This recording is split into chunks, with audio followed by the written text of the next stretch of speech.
In looking at and reading that chapter, I was really looking at and wanting to know more about the commitment to being.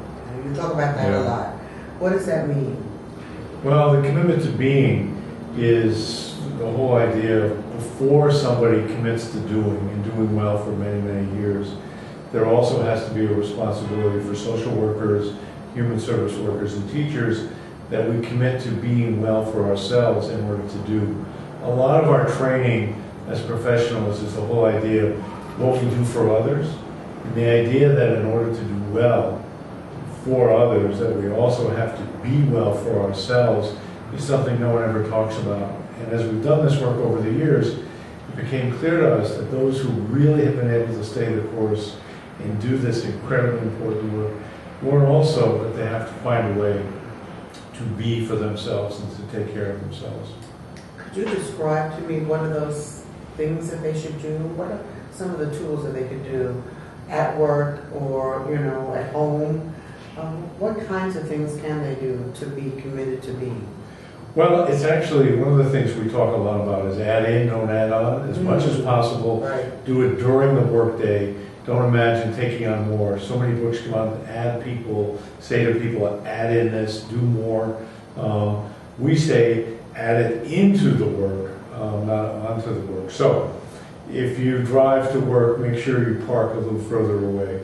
If you take a bus or a subway, make sure you get out at an earlier stop. Make it a 15-minute walk or a 20-minute to and from work as much as possible. And lo and behold, 20 minutes a day is the kind of exercise that cardiologists and doctors have said forever is what's really important for diet and for well-being. Another thing to do, when trauma happens, secondary trauma happens, there's a child in the school who's damaged, who's sleepy because there's been violence in the home the night before, or the child welfare workers investigated a case and found out about incest in the family.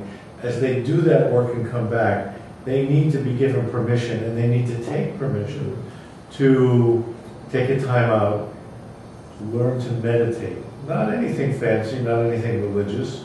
If a person is religious, of course they can, but to take the time for themselves to be able to bring themselves back to heal within their body, to breathe, to learn that process of breathing where one closes one's eyes and breathes and feels where the pain or the hurt is and breathes to that for 10 minutes.